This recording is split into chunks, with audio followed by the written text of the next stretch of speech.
Votre invité aujourd'hui dans la grande interview en direct sur Boursorama, c'est Jean-Claude Trichet, ancien président de la BCE, la Banque Centrale Européenne. Bonjour. Bonjour. Merci d'être là avec nous.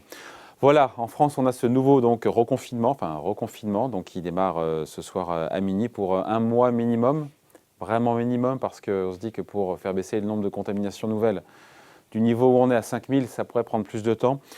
On se dit que c'est plié, la France va retomber en récession. C'est quasiment inéluctable ou on peut l'éviter encore ? Tout est fait pour l'éviter, me semble-t-il, dans la mesure où on protège le secteur productif au maximum. On encourage les gens à continuer de travailler, nos concitoyens, et ce qui est très frappé, à nouveau, ce sont les cafés, les restaurants et le commerce, disons, qui n'est pas de première nécessité. Et qui emploie beaucoup de gens. Donc la différence avec le premier confinement, c'est qu'on ne devrait pas avoir d'interruption du bâtiment et des travaux publics. Il y avait des secteurs entiers qui avaient été complètement confinés, si je puis dire, et donc qui étaient en situation de stop complet. Ce qui a été imaginé n'est pas l'équivalent du premier confinement, me semble-t-il. Oui. Ceci dit, sauf qu'il arrive sur une économie qui est affaiblie, sur un tissu d'entreprise affaibli, fragilisé, endetté. Et voilà. Ça, c'est un autre problème. C'est un problème structurel qui est en effet très grave. Le gouvernement a montré qu'il était conscient du fait qu'il y avait eu une faiblesse du côté des fonds propres des entreprises, ce qui avait été, remarque qui avait été faite par beaucoup de ceux qui avaient analysé le premier plan. Et c'est la raison pour laquelle, tout récemment, un fonds de 20 milliards d'euros a été imaginé pour faire des prêts participatifs aux entreprises et donc pour les aider à renforcer leurs fonds propres. Parce que le problème principal, pour nous, me semble-t-il, et ça c'est un problème français récurrent, c'est de ne pas négliger les entreprises ou faire porter le coût énorme de la pandémie sur les entreprises, ce que nous avions fait avec le premier choc pétrolier, et nous le payons encore. Notre chômage de masse est encore la trace de ce que nous avons fait lors du premier choc pétrolier. Donc le message essentiel, c'est préserver les entreprises, tout faire pour que la croissance potentielle de l'économie française soit préservée et même augmente. C'est ça qui est essentiel. Est-ce que l'économie française, Jean-Claude Trichet, peut encaisser ce nouveau choc ? Parce que certains disent que ce reconfinement hypothèque les chances de rebond sur 2021, parce que l'acquis de croissance, donc le niveau avec lequel on va rentrer sur 2021, sera négatif, et donc ça met à mal le scénario. Ça, c'est de l'arithmétique. Ce qui est sûr, si vous voulez, c'est qu'au niveau de toutes les économies mondiales, lorsque je regarde les projections qui ont été faites par le FMI, et l'ensemble de la communauté internationale s'est rencontré là, validant le scénario de base du Fonds monétaire international, qui est, il faut le dire, assez terrible quand même au niveau mondial, puisqu'on a la pire récession qu'on ait jamais vue en 2020 et un rebond extrêmement médiocre en 2021. De l'ordre, au total, si vous voulez, quelque chose qui nous donne sur les 2 années 20 et 21 à peu près plus 1% seulement au niveau mondial. C'est en prenant un deuxième confinement, en compte un deuxième confinement, ça ? Non, ça c'est le scénario, c'est le baseline scénario. Ah ouais, super. Mais en revanche, les pays avancés, pour leur quasi-totalité, sont négatifs sur ces 2 années. Les États-Unis sont à -1, l'Europe, en gros, est à -3, à quelque chose comme ça, et même un certain nombre de pays émergents sont eux-mêmes négatifs. L'Inde est terriblement négative. Donc on a là, si vous voulez, un phénomène qui pourrait être, ça c'est le baseline scénario, mais ça pourrait être très aggravé de 3% entiers de croissance perdue si on a en effet une succession de vagues qui aggravent considérablement la situation. On y va là. Fin 2020. Alors on y est, on n'y va pas, on y est clairement. Et donc je crois que ça donne beaucoup de crédibilité, hélas, à la probabilité de réalisation de cet scénario négatif avec -3% par rapport au baseline. Et pour nous, évidemment, Français et Européens en général, c'est un choc supplémentaire qui peut être redoutable. Alors tout ça est assorti d'une très grande incertitude. Si nous avions un vaccin efficace ou des vaccins efficaces au début de l'année prochaine, nous serions évidemment dans une situation bien meilleure. Mais nul ne sait ce qui va arriver. Et donc le risque, encore une fois, je pense, tous les secteurs qu'on connaît qui sont touchés au risque de faillite, encore une fois, de chômage, parce que les entreprises qui subissent, encore une fois, ces restrictions, ces fermetures, sont beaucoup plus fragiles, et encore une fois, qu'elles ne l'étaient il y a 6 mois. Et le commerce, ça emploie beaucoup de monde, quoi. Oui, donc encore une fois, les secteurs qui dépendent des gens, de la présence physique des gens, et c'est vrai des commerces en général, c'est vrai des restaurants, d'hôtellerie, du tourisme, de la culture. Tout ça, effectivement, pour eux, c'est tragique. Pour ceux qui essayent de continuer de travailler, et le gouvernement les y incite. En France, comme dans tous les autres pays européens, il n'y a pas un pays européen dans lequel on dit « maintenant restez chez vous, ne bougez plus ». On dit « si vous pouvez travailler, travaillez ». Et naturellement, au lieu que ce soit simplement 3 jours sur 5 de télétravail ou 2 jours sur 5 de télétravail, c'est 5 jours sur 5 si c'est possible. Mais on essaye de préserver au maximum le secteur productif. Et on a évidemment raison, parce qu'il faut bien voir, quelqu'un paiera évidemment les moins 8%, moins 9% de croissance que l'on aura cette année. D'ailleurs, il faudra bien payer. On a souvent entendu que certains experts nous disent « Ah, mais en France ou même ailleurs, notamment en France, on n'a pas les moyens de surpayer un confinement. » Preuve que si. Et là, on se dit merci à la BCE. Merci à la BCE qui est quand même là pour financer. Encore une fois, j'espère bien que les décisions prises par le gouvernement ne se traduiront pas par le résultat vraiment, en effet, très très récessif qu'on a eu dans le premier confinement. On est dans un système différent d'approche du secteur productif. Donc il ne faut pas, à mon avis, confondre les deux. Et au total, si vous voulez, ce à quoi je m'attends, effectivement, c'est qu'on continue d'avoir un problème magistral pour une partie de l'économie, pour certains secteurs de l'économie, heureusement pas les secteurs totalement dominants dans notre économie. Geoffroy Roux de Bézieux, le patron des patrons, le patron de l'UNEF, parle de 50 à 75 milliards d'euros de perdus sur ce nouveau confinement. Enfin, on est quand même, c'est pas l'épaisseur du trait, là. Écoutez, son rôle est d'essayer de montrer à quel point, en effet, le secteur productif souffre. Mais encore une fois, il me semble qu'il faut faire le départ entre ceux qui sont frappés et ceux qu'on essaye de protéger au maximum. Au total, c'est dans le monde entier que l'on observe exactement la même chose. Il faut bien être conscient. Dans le monde entier, les secteurs qui dépendent des gens eux-mêmes, de leur présence physique, sont très touchés. Ceux qui sont des spécialistes de digitalisation sont dans une situation plus florissante que jamais. Vous avez une dichotomie qui s'exerce en ce moment sur l'ensemble des économies des pays avancés qui est très impressionnante. C'est un des phénomènes majeurs, si vous voulez. Il y a plusieurs phénomènes de ce genre. La pandémie accélère des tendances sous-jacentes profondes. Elle accélère formidablement la digitalisation, elle accélère formidablement la transition verte. C'est général dans tous les pays avancés, avec peut-être une anomalie aux États-Unis. Elle accélère la reconnaissance que les inégalités au sein des sociétés et entre nations est également un problème absolument majeur. Il y a une accélération de cette prise de conscience, une accélération de la prise de conscience de la réalité, disons, du développement chinois. La Chine, c'est fascinant. Alors que sur 2 ans, les pays avancés sont négatifs, la Chine est positive de 10% sur ces 2 mêmes années.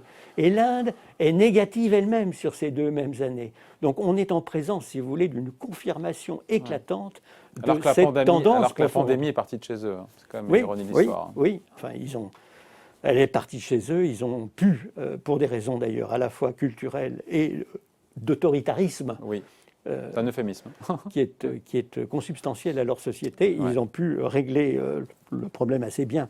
La Chine elle-même, la Chine donc, a accéléré sa croissance relative dans cette période. L'Europe elle-même a connu un développement. Je voyais que vous aviez un contact intéressant sur l'Europe et sur une vision peut-être un peu négative sur l'Europe en ce moment, je crois. Je prendrai une perspective plus longue, si vous voulez. Je considère que ce qui a été décidé avec le programme de New Generation, la nouvelle génération européenne, de l'Union européenne, c'est quelque chose qui est aussi important que les 3 autres très grandes décisions qui ont été prises au cours des 35 dernières années, c'est-à-dire l'acte unique, le marché unique, la monnaie unique et l'union bancaire. Là, avec un retard à l'allumage, on pointait du doigt un retard à l'allumage dans ce plan de relance européen. Bien entendu, tout ça prend du temps à se mettre en place, mais ce qui compte, c'est la décision. Ça n'a pas été non plus Oui, très mais il y a facile l'urgence de la crise aussi. de mettre en œuvre l'euro. Ouais. Il a fallu du temps. Et puis, une fois que la décision est prise, les choses se font. Hein. On est dans des cultures, heureusement, où on fait ce qu'on a dit.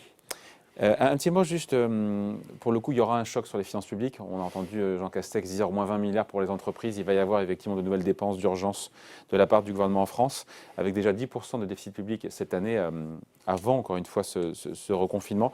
Il y a un nouveau choc à attendre aussi sur les finances publiques. Il n'y a pas le choix. Écoutez, j'espère le minimum de chocs supplémentaires, mais nous allons voir. Ce qui est clair, c'est que dans la situation présente, ce qui compte avant tout, à mes yeux, c'est de préserver le secteur productif, de préserver le potentiel de croissance de l'économie française dans une perspective moyenne longue, de ne pas prendre de retard par rapport aux autres Européens qui nous sont comparables. Alors ça, c'est pas si facile en France, parce qu'on a tendance à faire payer les entreprises et à essayer de protéger au maximum l'ensemble de nos concitoyens. Or, à mon avis, il faut concentrer l'effort sur les entreprises qui doivent être préservées, parce que les entreprises, c'est l'emploi, c'est la prospérité de la France de demain. Et puis, il faut évidemment aussi être particulièrement attentif aux plus démunis, à ceux qui sont vraiment les perdants de cette crise, parce qu'ils sont jeunes encore sans emploi ou parce qu'ils sont vraiment dans la catégorie des plus démunis, des plus pauvres. Donc cette concentration-là doit être claire. Le reste de la population, à mon avis, il faut lui faire comprendre qu'on est dans une situation où on perd de 8 à 9% de produit intérieur brut cette année, que c'est une énorme perte et que, évidemment, c'est une perte pour tout le monde. Ouais. Un petit mot juste des marchés financiers qui ont mis du temps avant de réagir et de voir venir cette deuxième vague. Ce n'était pas le scénario central des marchés, qui était plutôt aussi une reprise. Certains disent la deuxième vague de virus, deuxième vague de baisse sur les bourses. Vous en pensez quoi? Ça serait justifié? Écoutez, ça serait cohérent? Ça serait logique? On va voir. Rien n'est très logique en ce moment. Les marchés ont tendance évidemment à raisonner à assez court terme et à réagir sur la nouvelle. Donc quand on a de mauvaises nouvelles, les marchés réagissent immédiatement. Ensuite, ils reprennent un peu de leur respiration et puis on verra, si vous voulez. Je ne me prononce absolument pas sur ce point. Ce qui compte, ce n'est pas ce que les marchés disent dans l'instant, c'est ce que nous aurons dans l'économie réelle sur une période plus longue. Et là, il y a effectivement une très mauvaise nouvelle, c'est que nous sommes probablement dans l'hypothèse, dans le scénario négatif du FMI et de l'OCDE, de l'ensemble, disons, de ceux qui font des projections mondiales. Et c'est un phénomène mondial, naturellement, et pas simplement un phénomène européen ou français. Ouais. Et là, on se dit que c'est la BCE qui se réunit aujourd'hui, avec une conférence de presse attendue de Christine Lagarde. Comment est-ce qu'elle peut faire pour apporter un peu de sérénité? La BCE, elle est vue comme un rempart, j'ai envie de dire, contre la crise au niveau macroéconomique. Toutes les banques centrales, dans l'ensemble des pays avancés, sont vues, à juste titre, comme des remparts. Elles sont en première ligne, disons. Quand on a une crise financière, comme toutes les crises financières qu'on a eues dans le passé, elles sont en première ligne. Là, on a la pire crise qui soit arrivée depuis la Deuxième Guerre mondiale, depuis la Première Guerre mondiale. C'était potentiellement pire encore que la crise de 1929 du siècle dernier. Et donc là, toutes les banques centrales ont réagi, à mon avis, comme il fallait. Simplement, les banques centrales traitent des problèmes de liquidité très très bien, et elles l'ont fait très très bien en empêchant, disons, des phénomènes disruptifs sur les marchés qui auraient été catastrophiques. Ceci dit, elles ne traitent pas des problèmes de solvabilité. La solvabilité est gérée par les gouvernements d'un côté et par le secteur privé de l'autre, dans la mesure où, effectivement, on préserve les entreprises, on préserve leur fonctionnement. Les gouvernements, aujourd'hui, ils sont financés par l'argent de la BCE? Non, ils ne sont pas financés par l'argent. Les émissions la dette souveraine française qui est émise depuis le début de l'année, elle est majoritairement achetée par la Banque centrale européenne sur le marché secondaire. Dans tous les pays avancés, les banques centrales, en effet, se sont engagées dans des acquisitions de titres négociables. Ouais. Et parmi ces titres négociables, il y a évidemment les titres des trésors du Japon, des États-Unis et européens. Sur la France, c'est comme en Italie, comme en Espagne, comme en Allemagne. C'est une proportion importante, en effet, de l'encours de ces titres négociables en proportion du PIB qui est reprise par la Banque centrale et qu'on retrouve dans le bilan de la Banque centrale. Si vous voulez des chiffres, à peu près 45% dans le bilan de la Banque centrale du Japon, à peu près 45% des encours de dette négociable du Trésor américain dans le bilan de la Fed. Et pour la BCE, il faudrait que je reprenne tous les chiffres, mais enfin, on est probablement, ça dépend des pays, entre 20 et 25%. Vous raisonnez en stock, je vous parle en flux depuis le début de la crise. Tous les plans de soutien d'urgence. Pour arriver à des stocks pareils, il faut effectivement que non, mais c'est pour mesurer et dire heureusement que la BCE est là pour financer les dépenses d'urgence. Oui, mais le paradoxe, c'est qu'elle n'est pas là pour financer les dépenses d'urgence du tout. Mais elle le fait, dans les faits, elle le fait. Non, si elle le fait, si le Japon le fait, c'est parce qu'ils veulent, elle veut, éviter la matérialisation d'un risque de déflation. Et évidemment, ce risque de déflation a encore augmenté avec la pandémie tragique que nous vivons en ce moment. C'est la raison pour laquelle il y a toutes ces acquisitions. Ce n'est pas pour faire plaisir au gouvernement. Alors, si on regarde les choses de loin, on se dit ça fait quand même beaucoup, beaucoup. Ce qui me conduit à vous dire, c'est une situation nécessairement transitoire. On ne va pas arriver à une situation dans laquelle 100% des valeurs du Trésor japonais sont dans le bilan de la Banque centrale japonaise et 100% du Trésor américain. Mais si on regarde les flux depuis... Et en Europe, nous sommes... Si on regarde les flux... Depuis le début de l'année, je pense qu'on est à combien sur les flux qui sont rachetés par la BCE? J'ai pas refait les comptes. Mais on est à 70%. Mais c'est un niveau très important. À l'évidence, très important. Si vous comptez, en effet, les acquisitions sur le marché secondaire de dette par la Banque centrale européenne, comme par les autres banques centrales, et vous les comparez aux nouvelles émissions de la période. Bon. Il faut que la BCE, et Christine Lagarde va parler aujourd'hui, envoie un signal fort. On sait qu'aucune mesure concrète n'est attendue aujourd'hui, mais il faut, au travers de sa communication, ces mots, elle peut rassurer, apporter un peu de sérénité. Écoutez, encore une fois, la Banque centrale européenne, avec Christine Lagarde, a prouvé une capacité d'action, de réaction assez considérable quand on regarde ce qui est fait. Il n'y a pas simplement le fameux Pandemic Programme de 1350 milliards d'euros, somme absolument énorme. Il y a aussi les fameux Targeted Long-Term Refinancing Pour 1300 milliards aussi. 1300.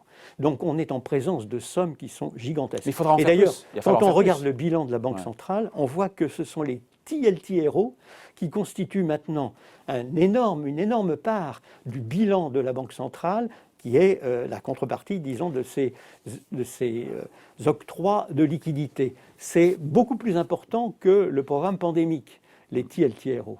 Et pourtant, on ne parle que du programme pandémique. Oui, mais on a raison, parce que c'est en effet quelque chose qui a été extrêmement puissant pour rasséréner. Oui, c'est intéressant parce que les TLTRO, donc les financements des banques à taux négatif, 1300 milliards, mais qu'est-ce que nous dit l'enquête trimestrielle de la BCE sur les conditions de crédit aux entreprises et aux ménages? C'est que ça se durcit, ça se dégrade, et ça devrait se dégrader encore plus au 4e trimestre. Ce n'est pas problématique au vu de toutes ces centaines de milliards qui ont été déversés, notamment dans les banques. Écoutez, comment vous l'expliquez? D'abord, la situation dans l'ensemble des pays européens est une situation difficile, tout le monde le sait.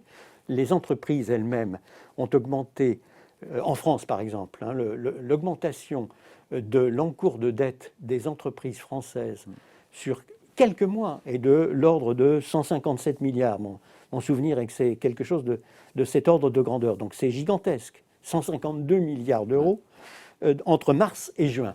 Donc sur une période extrêmement courte, qui correspondait évidemment à la période de confinement très grave, on a une énorme augmentation. Donc il n'est pas tellement étonnant qu'on puisse avoir le sentiment, que les banques puissent avoir le sentiment qu'effectivement il faut faire attention, encore une fois. Mais attention, parce qu'on a par ailleurs les TLTRO qui sont tellement importants et qui facilitent tellement l'octroi de prêts à taux extrêmement bas. Le refinancement, comme vous le disiez, est à taux négatif pour ce ciblage particulier de refinancement à long terme. Il n'y a pas une contradiction entre tout cet argent lié au TLTRO et pour le coup un durcissement des conditions de crédit? Moi j'ai tendance à penser que c'est lorsqu'on est en dehors de la sphère des LTRO que l'on voit un certain durcissement des conditions de crédit. Parce qu'avec les TLTRO, on a au contraire, en effet, en tout cas en ce qui concerne les efforts qui peuvent être faits sur les taux d'intérêt, on a à l'évidence quelque chose qui est beaucoup plus bienveillant qu'auparavant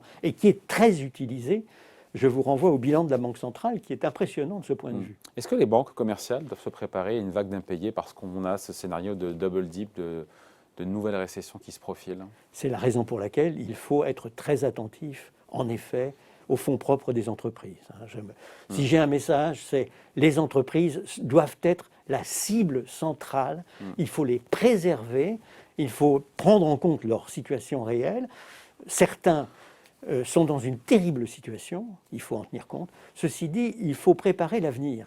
Il ne faut pas se dire notre responsabilité est de préserver le passé, parce que l'avenir sera différent du passé. C'est là aussi quelque chose qui est très très important et qui fait partie des changements de paradigme. Il est clair qu'on va avoir des transformations très profondes dans toutes les économies. Et ce qu'il faut essayer de faire, c'est d'être préparé pour l'avenir. De ce point de vue-là, je dois dire, moi j'encouragerais le gouvernement à être aussi actif que possible dans le domaine de la recherche-développement, dans le domaine de la digitalisation. La digitalisation, comme je l'ai dit, est formidablement accélérée par ce qui se passe actuellement. Et quand j'ai comparé l'Allemagne et la France dernièrement, j'avais le sentiment que les Allemands faisaient beaucoup plus dans ce domaine que les Français, ce qui devrait nous alerter. Quelles sont les armes sinon? Parce qu'on attend aujourd'hui effectivement un message en termes de communication de la part de Christine Lagarde. Certains disent que rien ne sera fait avant décembre et les nouvelles projections de croissance de la BCE. Il n'y a pas ce risque que la BCE court un petit peu après les événements? Première question. Et deuxième question, passer d'un plan pandémique de 1 350 milliards d'euros, si on rajoute 500 milliards, ça change vraiment la donne? Ça change l'équation? Écoutez, d'abord, Christine Lagarde a déjà dit, nous avons prouvé dans le passé que nous étions capables d'agir alors même que tout le monde disait les banques centrales ne peuvent plus rien faire, elles sont à bout de toute ressource. Donc elle a déjà dit ça. Et s'il y avait un besoin supplémentaire, personne ne peut avoir l'ombre d'un doute que la Banque centrale pourrait agir. Ceci dit, pour le moment, elle a toutes les munitions qu'il faut et qu'elle a déjà décidé. J'ai mentionné le programme pandémique et les refinancements à long terme. Mais l'équation est en train de changer. On passe d'un scénario central à un scénario du pire. Encore une fois, ce n'est pas forcément nécessaire de décider des mesures spectaculaires nouvelles. Ce qui est nécessaire, peut-être, c'est d'accélérer la réalisation de ce qui a déjà été décidé, notamment ces ciblages de refinancement, ces refinancements à long terme ciblés, auxquels j'attache beaucoup d'importance, parce que l'économie européenne, elle n'est pas financée par les marchés principalement, elle est financée principalement par les banques. Et là, on prend le truchement qui est le truchement de financement majeur, très très majoritaire. C'est l'arme la plus efficace. Vous vous souvenez, différence États-Unis-Europe, États-Unis marché 70 à 75% de financement de l'économie. Chez nous, c'est exactement l'inverse. C'est la raison pour laquelle les banques et notamment ces refinancements privilégiés sont très importants. On finit là-dessus. Juste, donc l'arme pour vous, Jean-Claude Trichet, l'arme la plus efficace que la BCE peut dégainer dans la perspective de cette deuxième vague, c'est? Encore une fois, il n'y a pas d'armes privilégiées. La Banque centrale a toute la panoplie des armes qu'elle peut utiliser le cas échéant. Elle doit le faire avec, naturellement, raison, en regardant ce qui se passe exactement.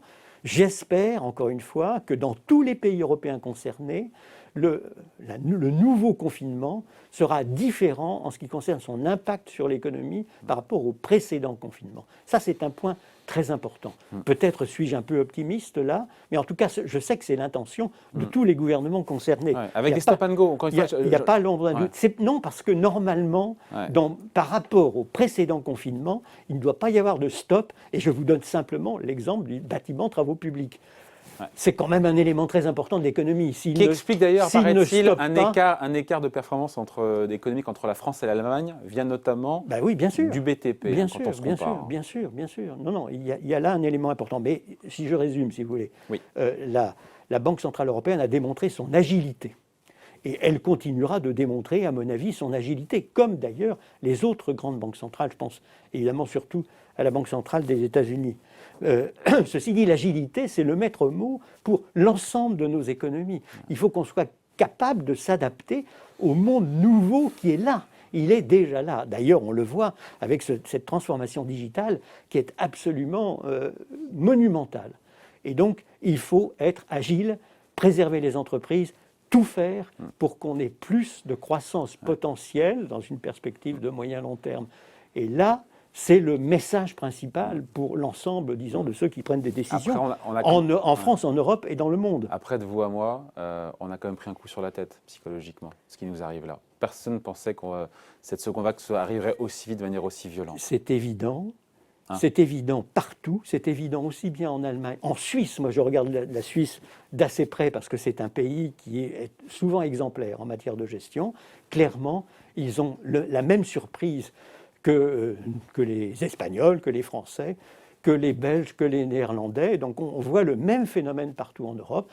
C'est une preuve supplémentaire d'incertitude profonde dans laquelle nous sommes plongés. Et c'est vrai que c'est très difficile de prendre des décisions en matière, dans un environnement aussi incertain.